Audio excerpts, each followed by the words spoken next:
I'm going to show you guys how to expand your chord knowledge using inversions. You're going to be able to use this exercise to find new chords on your own using chords that you already know. So if you don't know what an inversion is, it's a voicing of a chord in which the bottom note or bass note is different than the root of that chord. So if we take a C triad, which is made up of C, E, and G, right now the C is the lowest note in this chord, so that's your root position of the chord. You can play these three notes in a different order, and that's going to give you an inversion of this chord. So right now we have C, E, and G. You can also play this chord E, G, and C. This is your first inversion. You can see that C is no longer on the bottom. Now you have your E on the bottom, but it's still a C chord. You can also play this chord G, C, E. That would be your second inversion. So essentially, to find your inversions, all you have to do is move each of these notes up to the next note in that chord. So if we have C, E, and G, the C is going to move up to an E, because between E and G, E is closer to C. E is right there where G is all the way up here. So I'm going to move this C up to E. So that's going to be my first note in my first inversion. This E here that I had on the B string, that's going to move up to a G. So now I have E and G. This G on the high E string, that's going to move up to C. And that gives me my first inversion. So now I have E, G, C. We can do that again to find our next inversion. So E is going to move up to G. G is going to move up to C. And C is going to move up to E. That gives us our second inversion. If you were to do this again, you'd come right back to this same voicing, which is just this an octave up. Okay, before we get into this a little further, I highly recommend looking at these notes as intervals as opposed to note names. So instead of seeing these as C, E, and G, I'm going to see it as 1, 3, and 5. What those numbers represent is the degree of the scale. So if we were to go up the C major scale, your first note's C, second note's D, third note is E, so there's our third, fourth note is F, fifth note is G. We're using the first note of the C major scale, the third note of the C major scale, and the fifth note of the C major scale. So 1 is going to go to 3, 3 is going to go to 5, and 5 is going to go to 1. This is very useful because if we want to find inversions of other chords, let's say we were playing a B flat triad now, instead of having to think about B flat, D, and F, we can still just think 1, 3, and 5. The only difference is you want to think in the key of B flat now. So 1 is B flat, but we still know that we need to do the same thing to find the inversions. 1 is going to go to 3, which is a D. 3 is going to go to 5, which is an F. 5 is going to go to 1, which is your B flat. So now we have 3, 5, 1. That's your first inversion of the B flat triad. If we did that again, 3 goes to 5, 5 goes to 1, 1 goes to 3. There's your second inversion of the B flat triad. You do it again and you end up with that same voicing that you started with. Now we're going to use that same concept to find new voicings using this very common chord, C major 7, as our starting point. For the purpose of this exercise, I'm just going to focus on these four notes here: C, G, B, and E, or 1, 5, 7, 3.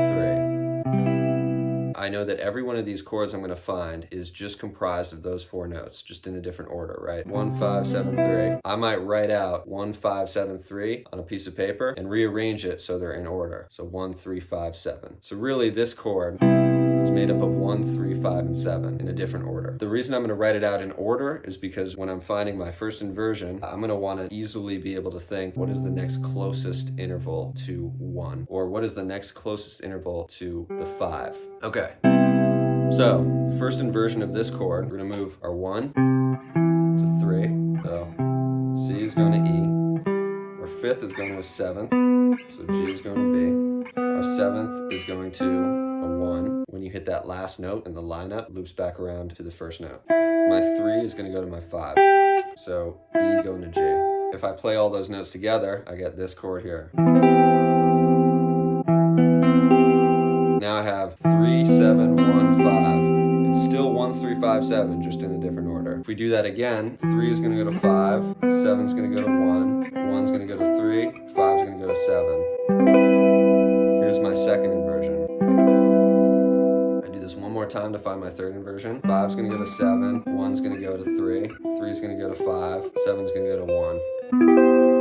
That's my last inversion. If I were to do this same process again, I would get back to this chord here, which is just the same shape, an octave up.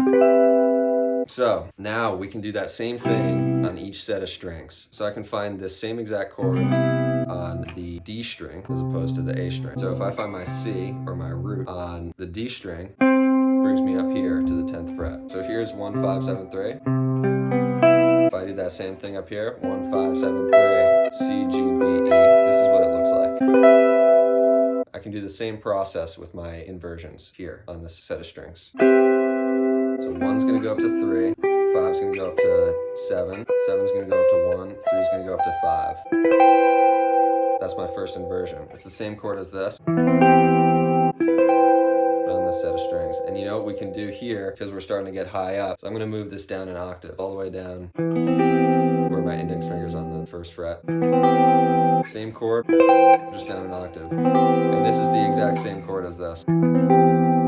So still our first inversion. If I do this again, 3's gonna go to 5, 7's gonna go to 1, 1's gonna go to 3, 5's gonna go to 7. That's the same thing as this. One more time, you end up with this.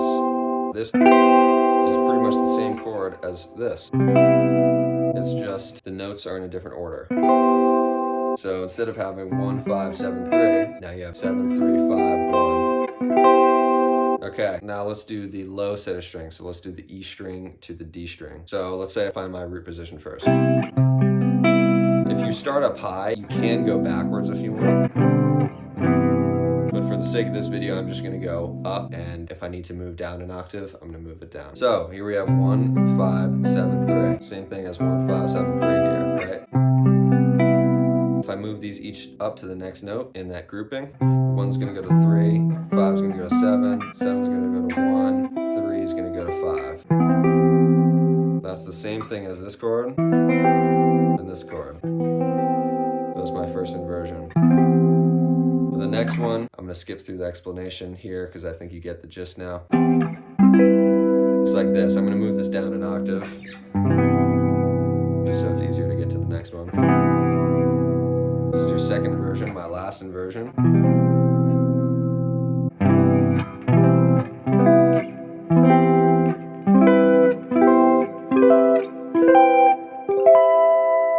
These are all the same 4 notes, just going through the inversions. Okay, now that we did major 7, I'm just gonna show you dominant 7, the minor 7, and the minor 7 flat 5. So dominant 7, C7, you have 1, 5, flat 7, 3. Those are the notes that make up a dominant 7 chord. If I go through the inversions, 1 goes to 3, 5 goes to flat 7 goes to 1, 3 goes to 5. I do that again. Time. Okay, on the high set of strings here, here's your root position, then first inversion, move this down an octave,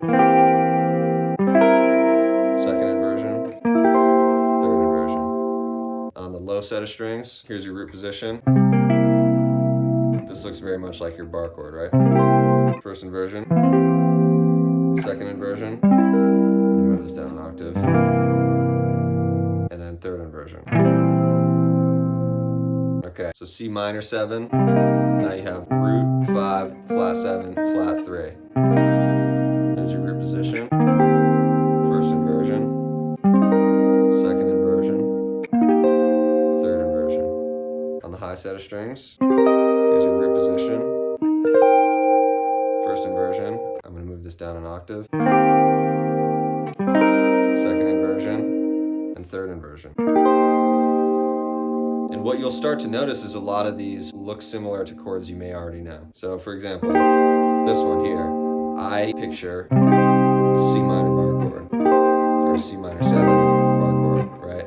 It's good to make those connections because you'll be able to memorize these a lot better and know where you are on the neck. Okay, then the low set of strings for C minor 7.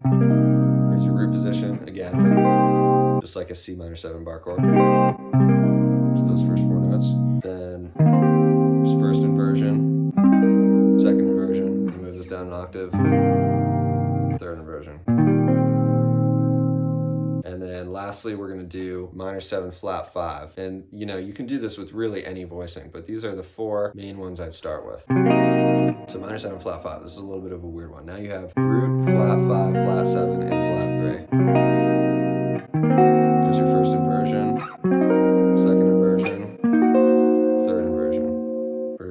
this high set of strings. There's your root position. First inversion. I'll move this down an octave. Second inversion. Third inversion. Now in the low set of strings, there's your root position. First inversion. This one's a little stretchy. Second inversion. I'll move this down an octave. And then third inversion.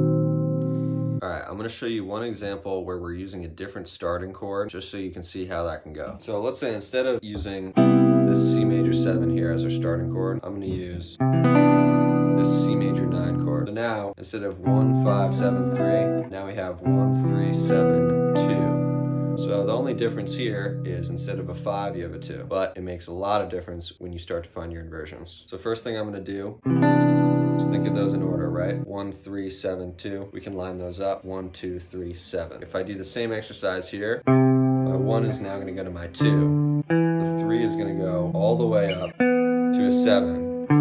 So now I have those two notes so far. My 7 is going to go to my 1, and the 2 is going to go to the 3. So there's your first inversion. So already pretty interesting. If you do that again, 2 is going to go to 3, 7 is going to go to 1, 1 is going to go to 2, and 3 is going to go to 7. So here's one way to play it, pretty stretchy, right? By all means, you can switch up which strings you're playing these notes on. This is another option. They're both a little bit stretchy, but I find this a little bit easier. Obviously the tone is a little different. So we do this one more time to find our third inversion. 3 is going to go all the way up to 7. 1 is going to go to 2. 2 is going to go to 3. 7 is going to go to 1. So some of these you may find yourself never using. If you can find a place to use this tastefully, I'm proud of you. Now, if we do that one more time, we're back to our root voicing. This is just this an octave up. We can keep going up if you want. That would be your first inversion. Now last one, a little tough for me to play up there. So you'll notice that sometimes these don't always work. Like even if I tried to play some of these voicings on the low set of strings, like that's not gonna work. That one's fine. This one's impossible.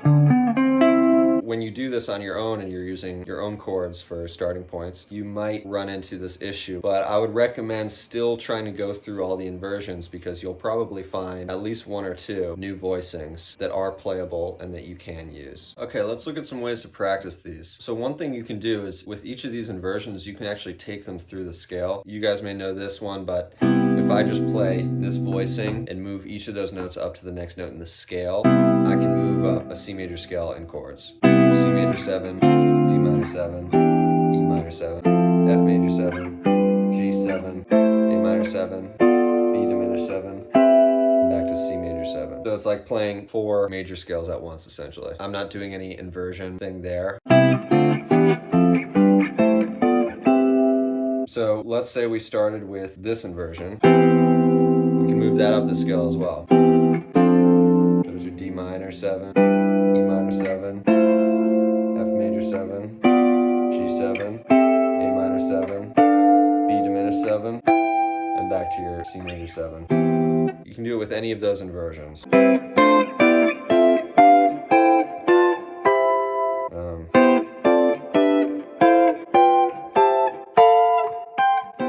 We can also expand on that and play these in patterns. So let's say I play the root position of C major 7 and then play the first inversion of C major 7. And then I move those 2 voicings up the scale. So I do the same thing with D minor 7 because D minor 7 is my next chord in that scale. And do the first inversion of D minor 7. Then I'm going to do E minor 7, then F major 7, then G 7, A minor 7, B diminished 7, C major 7 again. Let's say you did the first inversion and the second inversion of each of those. So C major 7, D minor 7, E minor 7, F major 7, G 7, A minor 7, B diminished 7, C major 7.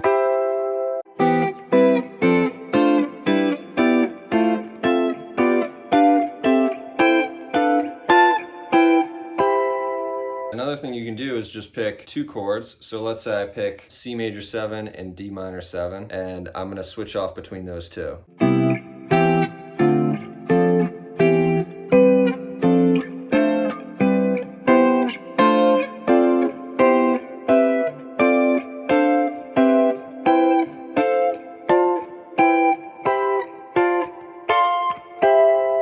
You can combine any two chords and make that a pattern. All right, one other really good way to apply this is to try to use these inversions throughout a chord progression. So for this example, I'm going to use the first 8 measures of All the Things You Are, which is a jazz standard, and it goes through a bunch of chords, and I'll put them right here. It goes F minor 7, B flat minor 7, E7, A flat major 7, D flat major 7, G7, C major 7. I'm gonna go through and play 2 voicings for each chord and try to voice lead these. Voice leading is when you gracefully move from one chord to the next. Usually you're finding the next closest chord. So if I'm going F minor, I'm gonna go B flat minor, E flat 7, A flat major 7, D flat major 7, G7, C major 7.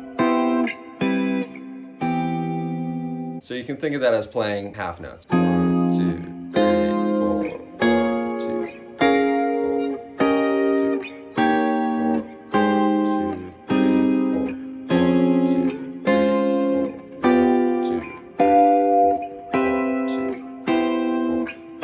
2, 3, 4. What you can then do is play quarter notes and play 4 voicings for each chord.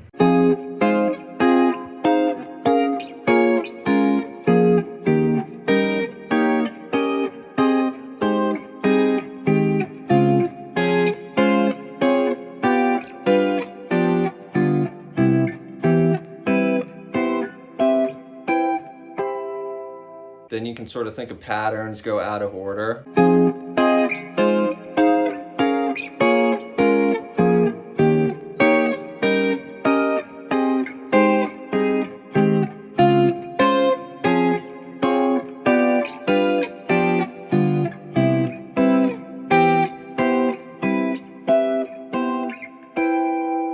And you can try these exercises with any inversions that you find using different starting chords. One other thing I'll say is that these voicings fit over other chords, not just your bass chords. So if you're playing a C major 7 inversion, this is the first inversion of C major 7. Those 4 notes, E, B, C, and G, they all fit over an A minor 7. So you can get some really cool voicings that way. You can play all of these inversions over an A.